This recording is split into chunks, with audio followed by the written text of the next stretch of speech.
Hello students, welcome back on my study channel. This is Anupama Rani Singh from Commerce Department of Arihant Arts, Commerce and Science Junior College, Bavadhan, Pune. I am here to teach you topics from 12th Standard Commerce subject Secretarial Practice. These days I am teaching you topics from chapter number 2, Sources of Corporate Finance. In the last session, we started types of shares. As you all know, there are two kinds of shares. The first one is equity share and the other one is preference shares. So let's revise some points of equity shares. Equity shares are called as ordinary shares.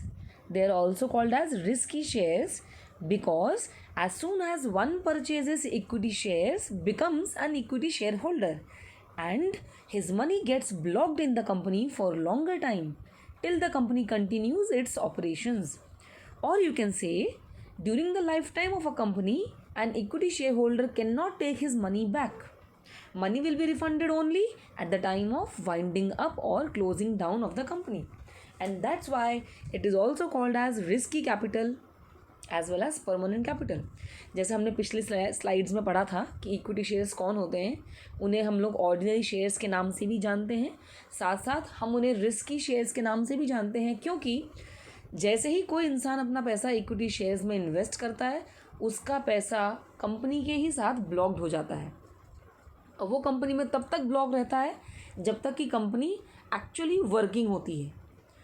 जिस वक्त company बंद होती है उस वक्त ही इनको इनका पैसा रीपे बैक किया जाता है या फिर इनका पैसा इनको वापस किया जाता है. सो तब तक के लिए इक्विटी शेयर होल्डर का पैसा कंपनी में ब्लॉक्ड हो जाता है. That's why they are called as risky capital. इसीलिए इन्हें रिस्की कैपिटल, खतरों वाला कैपिटल बोला जाता है.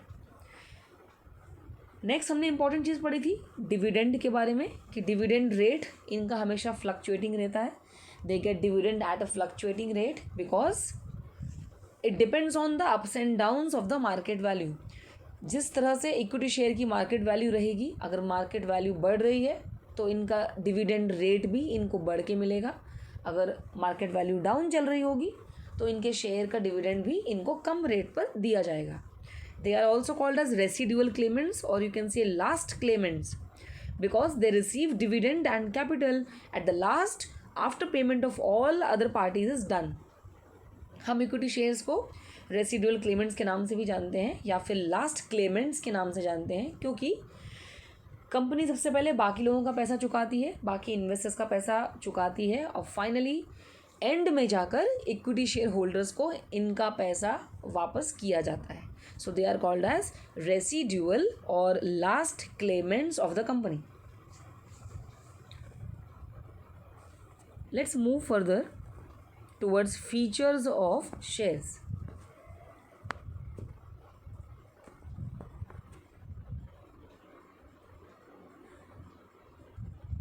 In the last slide, we saw three features of shares.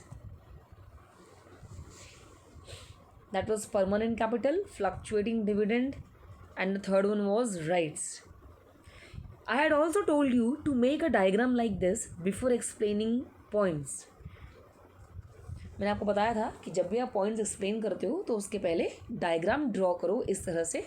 इससे अच्छा इंप्रेशन पड़ेगा. जो भी आप लोगों की नोटबुक्स चेक करने वाला होगा या आंसर्स चेक करेगा तो उसके माइंड पर एक अच्छा इंप्रेशन पड़ेगा. So for that try to make these kind of diagrams before explaining your points. So they have certain rights. हमने तीसरा पढ़ा था rights के बारे में. Second one was fluctuating dividend and the first one was permanent capital. Permanent capital सबको मालूम है कि कंपनी में एक बार जो भी पैसा इन्वेस्ट करता है इक्विटी शेयर्स में उनका पैसा ब्लॉक्ड हो जाता है. इसका मतलब their money is invested for a long period of time. So it is called as permanent capital. When we talk about fluctuating dividend, अभी हमने पढ़ा कि इनको डिविडेंड इनको कंपनी के प्रॉफिट में से पोर्शन फ्लक्चुएटिंग रेट पर दिया जाता है. इसका मतलब अगर इस साल कंपनी को फ़ायदा ज़्यादा हुआ है तो they will receive the dividend at a good rate. For example 5% के हिसाब से या फिर 7% के हिसाब से इनको डिविडेंड दिया जाएगा। अगर अगले साल कंपनी को लॉस होता है या कंपनी को कोई भी फ़ायदा नहीं होता है, if company earns 0% profit, it means उस वक्त किसी भी तरह का डिविडेंड इक्विटी शेयर होल्डर्स को दिया नहीं जाएगा। So everything, the rate of dividend depends on the profit और loss earned by the company. तीसरा हमने फीचर किया था राइट्स, कि इक्विटी शेयर होल्डर्स को किस तरह के अधिकार दिए गए हैं। They have got certain rights, like they have a right to vote, they can do voting in the meetings, they can inspect books of accounts, वो लोग इंस्पेक्शन कर सकते हैं जो भी रजिस्टर्ड ऑफिस में जो भी बुक्स रखे हैं, अकाउंट्स रखे हैं, डॉक्यूमेंट्स रखे हैं। So equity share holders can make inspection of such accounts. Then third one was they can attend meetings, they can also elect representatives. It means अगर कभी इक्विटी शेयर होल्डर्स मीटिंग में नहीं आ पाते हैं किसी भी वजह से, सो उस वक्त उनकी तरफ से कोई और आदमी पर्सनली मीटिंग अटेंड कर सकता है। So they have a right to elect representative, the one who will represent the share holders on their behalf. So ये सारे राइट्स इनको मिले हुए हैं। अब हम लोग बढ़ते हैं अपने फोर्थ फीचर की तरफ। The fourth feature of equity share is no preferential rights. Preferential का मतलब मैंने पिछले बार भी बताया था, it means to give importance. Preferential means preference और प्रायोरिटी, किसी को पहले महत्व देना, to give importance to someone or to give first importance. Then there are the next features, controlling power and risk. The seventh feature is residual claimant and the eighth one is no charge on assets. The ninth and 10th feature is bonus shares and right issue. And the 11th and 12th feature is face value and market value. So these many features we are going to study in today's session. Let's move further on the fourth feature of equity share, that is preferential rights. The first point says equity shareholders do not enjoy preferential right in respect of payment of dividend. It means जब company dividend pay करती है तो सबसे पहले preference share holders को dividend देती है या बाकी लोगों को देती है। इस मामले में इक्विटी शेयर होल्डर्स को किसी भी तरह का प्रेफरेंस दिया नहीं जाता है। So equity shareholders do not any kind of importance while receiving dividend from the company. Now the very important point to pay attention over here is, हम जो भी points यहाँ equity shares में पढ़ रहे हैं, ये सारे के सारे points they are absolutely opposite to preference shareholders. So जो भी आप point यहाँ पढ़ रहे हो ये पूरे के पूरे preference shares में opposite होने वाले हैं. So understand and learn these points carefully. So पहला point is clear. The next point is they are paid dividend only after dividend on preference has been paid. So equity shareholders को dividend तब दिया जाएगा जब पहले preference shareholders को dividend दे दिया जाएगा. Then the next point, similarly at the time of winding up of the company, the equity shareholders are paid last. The point to be noted in this point is equity shareholders are paid last. जब company wind up हो रही होती है at the time of closing down of the company, तब भी जब company पैसा वापस करेगी तो इक्विटी शेयर होल्डर्स का पैसा सबसे आखिरी में चुकाया जाएगा. Further, if no surplus amount is available, equity shareholders will not get anything. Surplus amount means additional amount. अगर कंपनी में कुछ एडिशनल पैसा अवेलेबल नहीं होता है तो इक्विटी शेयर होल्डर्स को कुछ भी दिया नहीं जाएगा. So in this case equity share holders will going to suffer. उनको सबसे ज़्यादा नुकसान भुगतना पड़ सकता है क्योंकि इन्हें कुछ नहीं मिल रहा है. इन्हें तब मिलेगा जब पहले दूसरों को दे दिया जाएगा. So this is the feature और you can say this is the disadvantage of equity share holders. This is a negative point about equity shareholders.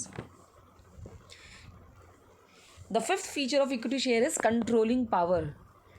Now it seems to be a positive point कि equity shareholders के पास controlling power है जो actual में preference shareholders के पास नहीं होती है. So this is a good point. The first point says the control of the company is vested with the equity shareholders. It means company का पूरा कंट्रोल किसके हाथों में है? इक्विटी शेयर होल्डर्स के पास है. Everything is vested with the equity share holders. All the powers are vested with equity share holders. The next point says they are often described as real masters of the company. It means कई बार बोलने के लिए इन share holders को real masters भी कहा जाता है, because they are having so many powers, they are having different powers, unique powers. It is because they enjoy exclusive voting rights. It means क्योंकि इनके पास voting powers हैं, इनके पास they have exclusive, they have unique special voting powers, voting rights. इन्हें ये जो अधिकार मिला हुआ है, इसी वजह से these shareholders are called as real masters of the company. वो जब चाहें किसी को भी वोट करके जिता सकते हैं या फिर हरा सकते हैं. सो ये पावर इनके हाथों में दिया गया है. The next point says they can exercise their voting rights by proxies without even attending the meeting in person. Now this word is proxies. ये 11th में हम लोगों ने पढ़ा हुआ है. प्रॉक्सीज का मतलब मैंने ब्रैकेट में लिखा हुआ भी है. I have already mention in the bracket. Proxies means representatives, means the person who represent on behalf of you. On or wherever you are absent, the person will goes and attend the meeting. So they can exercise their voting rights. Equity shareholders अपने voting के rights का इस्तेमाल कर सकते हैं, exercise कर सकते हैं with the help of representatives. It means कि equity shareholders meeting attend नहीं कर सकते तो उनकी जगह वो अपने representatives को meeting attend करने भेजेंगे, जिन्हें हम क्या कहते हैं? जिन्हें हम बोर्ड ऑफ डायरेक्टर्स कहते हैं. Now by exercising voting right they can participate in the management and affairs of the company. Equity share holders के पास ये भी पावर्स हैं कि they can participate in the day to day affairs और day to day routine of the company business. They elect their representatives which are called as directors for management of the company. तो जिन representatives की बात हम लोग अभी तक कर रहे थे, those representatives are called as directors or directors which are actually elected by the shareholders. So जब भी shareholders present नहीं हो पाते हैं किसी भी तरह की मीटिंग में, so उस वक्त shareholders की जगह directors लोग मीटिंग अटेंड करते हैं and they note down all the points and later on they inform everything about the meeting to their shareholders. Now they are allowed to vote on all the matters discussed at general meetings. So shareholders को allowed है कि they can vote on every matter which are discussed at meeting. जो भी meeting में discussion होगा, चर्चा होगी, जो भी वाद विवाद होगा, उन सभी में इनको डिस्कशन करने का साथ साथ वोटिंग करने का पूरा अधिकार है. So we are studying about actually equity shareholders. And the next point is, therefore, equity shareholders enjoy control over the company. And because of all these points, they enjoy complete or absolute control over the company. So, ये वाला point is the positive point for equity shareholders कि उनको controlling करने का अधिकार प्राप्त है. Now, next move towards the next feature, that is risk. Risk means खतरा, किसी भी तरह का जोखिम. The first point says equity share holders bear maximum risk in the company. Now it is clearly mentioned in the point that सबसे ज़्यादा खतरा, सबसे ज़्यादा जोखिम यही शेयर होल्डर्स उठाते हैं. They bear the maximum risk in the company, क्योंकि उनका पैसा कंपनी में ब्लॉक्ड हो जाता है. The second point says they are described as shock absorbers when company has financial crisis. Now they are also called as shock absorbers when company has financial crisis. Now financial crisis means what? Financial means related to money. Now the very best example in these days is Corona. We all know what is happening because of Corona. So due to this corona pandemic, our economy has faced severe financial crisis. इसका मतलब हमारे देश की जो अर्थव्यवस्था है उसमें पैसों का बहुत नुकसान हुआ है. फिनेंशियल क्राइसिस, नुकसान होना, बहुत मंदी का दौर देखना, बहुत पैसों में गिराव होना, that is called as financial crisis. So क्योंकि सबसे ज़्यादा रिस्क इक्विटी शेयर होल्डर्स उठाते हैं, they have lots of risk in the company, so they are called as shock absorbers when company has financial crisis. जब company को पैसों का नुकसान होता है, सो उस समय उनके लॉस को या उनके नुकसान को अब्जॉर्ब करना, इसके लिए सबसे important role equity share holders play करते हैं. ये लोग कंपनी के फाइनेंशियल क्राइसिस में कंपनी को मदद करते हैं अपना पैसा देकर. The next point says if the income of company falls, the rate of dividend also comes down. As we studied earlier कि जैसे कंपनी का इनकम फॉल होगा, इनकम गिरना शुरू होगा, the rate of dividend also comes down. Due to this, market value of equity shares comes down, resulting into capital loss. और इसी वजह से इक्विटी शेयर्स का मार्केट वैल्यू भी डाउन होगा, जिससे कंपनी को कैपिटल लॉस होने के पूरे चांसेस हैं. And that's why equity shareholders are called as the main risk takers. इसका मतलब whenever company faces any kind of risk or any kind of financial crisis, उस वक्त these shareholders they plays a very important role in the form of risk takers. ये सारा company का risk अपने ऊपर ले लेते हैं. So this was again a good feature for the company but a bad feature for equity shareholders. The next feature says residual claimant. As I explained earlier, residual means बचा हुआ. It means remains or which is left over. And claimant means a person who claims, जो अपनी किसी चीज़ के लिए दावा करता है, डिमांड करता है. So equity shareholders are the residual claimants. मतलब एंड में जो भी कुछ बचता है, एंड में वॉट एवर रिमेन्स और वॉट एवर लेफ्ट ओवर, ये लोग उसी का दावा कर सकते हैं. They can claim only for their residue capital only at the time of winding up of the company. The first point says these share holders are residual claimants are to all earnings after expenses taxes etcetera are paid. ये share holders अपने पैसे का दावा तभी कर सकते हैं जब कंपनी पहले बाकी सारा खर्चा पानी पे कर दे, तभी ये लोग एंड में जाके अपने पैसों का डिमांड कर सकते हैं. The next point says a residual claim means the last claim on the earnings of the company. Residual मतलब it is the last claim on the earnings. Company में सबसे लास्ट में जो लोग दावा करेंगे वो लोग होंगे equity share holders. So they can claim only at the time of winding up and they are the last claimants also. Although equity shareholders come last, हम सभी लोग जानते हैं कि शेयर होल्डर सबसे लास्ट में आने वाले हैं. they have advantage of receiving entire earnings that is left over. इसमें अच्छी बात ये भी है कि अगर बहुत ज़्यादा रिमेन्स बचता है, बहुत ज़्यादा अगर पैसा बचता है एंड में, so that will be taken by the equity share holders और that will be given to equity share holders. So in this case equity share holders are lucky if more amount of residue remains. अगर ज़्यादा नहीं बचा, सो यहाँ पर equity share holders को नुकसान भी हो जाएगा. Come to the next feature, that is no charge on assets. Now this is again a bad point about equity shareholders, that they do not create or they do not have any kind of charge over assets of the company. कभी इनको अगर पैसों की ज़रूरत हुई तो company अपने assets को बेचेगी नहीं. इनका पैसा कंपनी में फंस गया, that will be claimed only at the time of winding up of the company.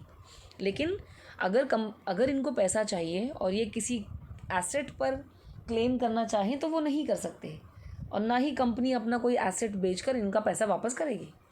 So this is a negative point on the part of equity shares. Come to the next feature, bonus shares. Now again this is a very good point and this is a positive point. Bonus shares. First point says bonus shares are issued to equity shareholders.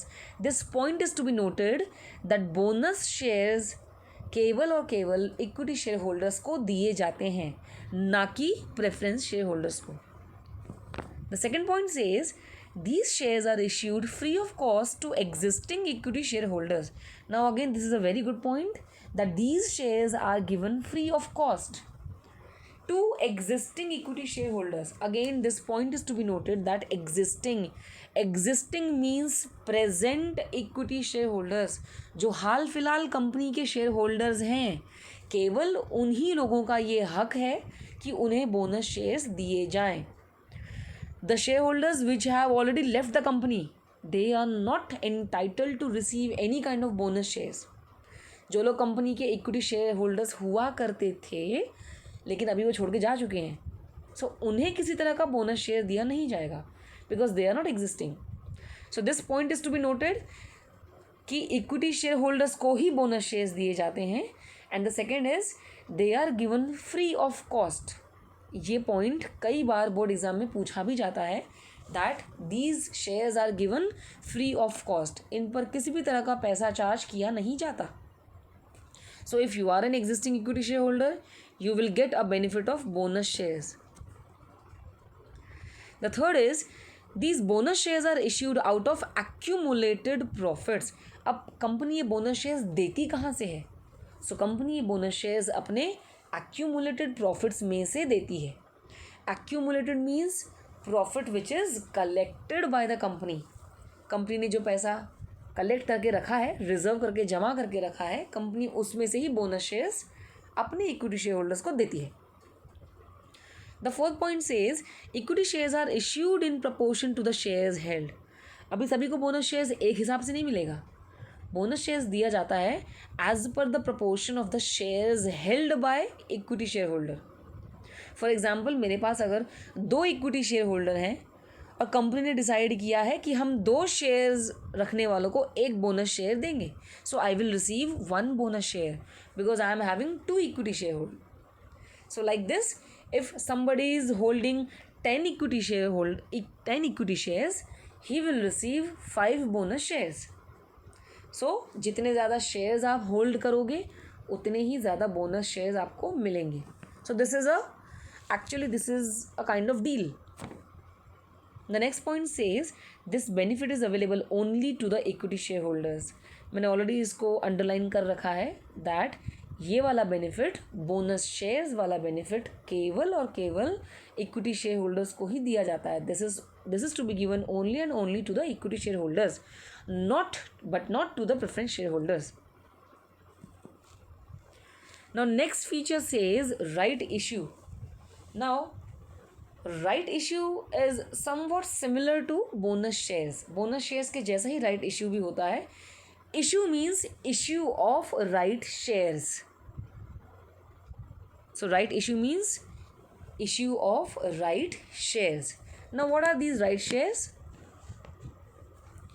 When a company needs more funds for expansion purpose and raises further capital by issue of shares. जब भी company को और पैसों की ज़रूरत होती है जिससे कंपनी अपने बिजनेस को और बढ़ा सके, एक्सपैंड कर सके, तो कंपनी को थोड़ा और पैसे की ज़रूरत पड़ती है. ऐसे मामले में the existing equity share holders may be given the priority to get newly offered shares. जैसे कि हमने फर्स्ट स्लाइड में अपने फर्स्ट पीपीटी में पढ़ा था कि जब भी कंपनी को पैसा चाहिए होता है, कोई भी न्यूली फॉर्म्ड कंपनी है, व्हेनेवर दे नीड मनी और they need in cash, they need more amount of cash, ऐसे केसेस में कंपनी शेयर्स पब्लिक को इश्यू करती है और लोग शेयर्स खरीदते हैं. दैट पैसा comes into the company. Now right issue means जब कंपनी फिर से नए शेयर्स मार्केट में दे रही होती है, लोगों को ऑफर कर रही होती है, सो उस वक्त सबसे पहले कंपनी वो शेयर्स अपने इक्विटी शेयर होल्डर्स को देती है. Means company gives a chance to their existing equity shareholders to subscribe for the newly offered shares.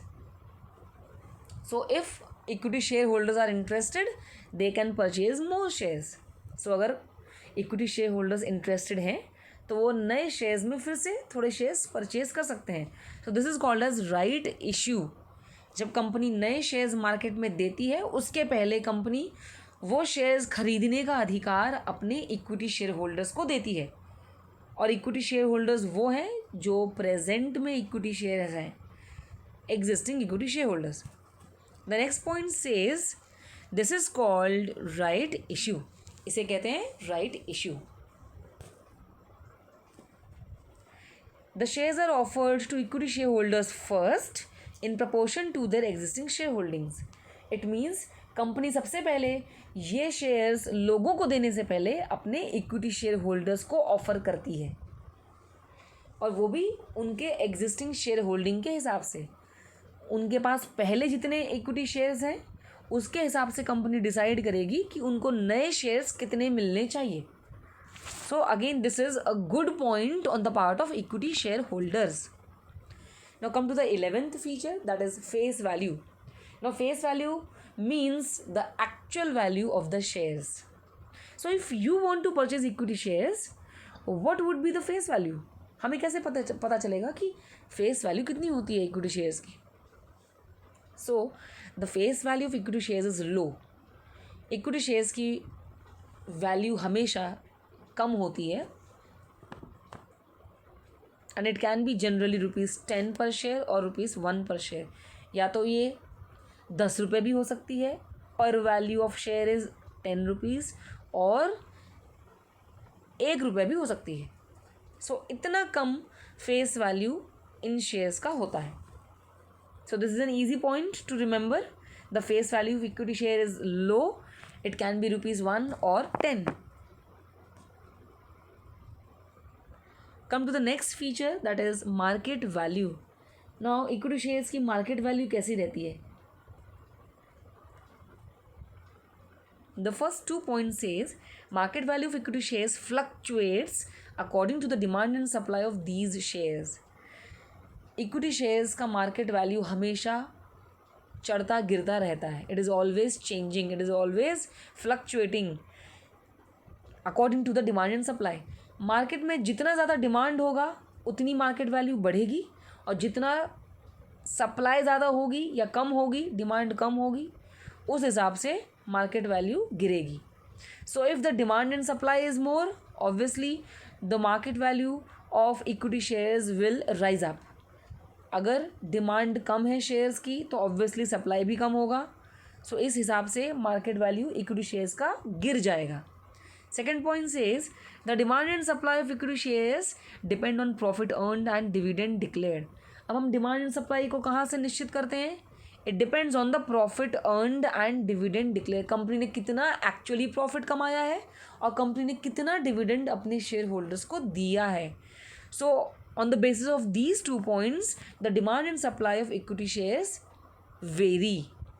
इस हिसाब से डिमांड एंड सप्लाई बदलता है.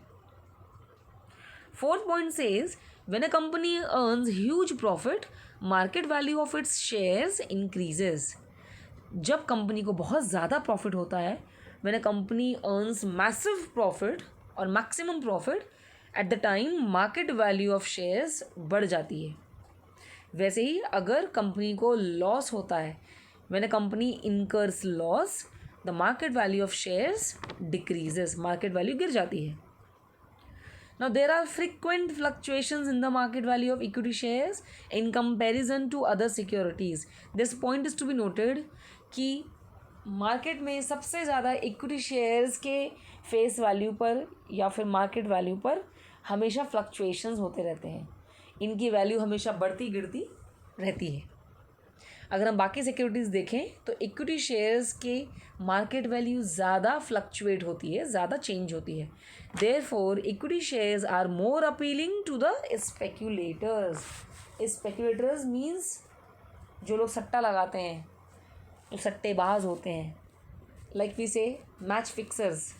जो लोग मैच में स्पेक्यूलेट करते हैं they are called as match में सट्टा लगाने वाले. वैसे ही स्पेक्यूलेटर्स. सो स्पेकुलेटर्स के लिए ये वाले शेयर्स ज़्यादा अट्रैक्ट भी करते हैं और बहुत इनके लिए डिमांडिंग भी रहते हैं. Come to the next. Next is the thank you part. It means we are done with the features of equity shares.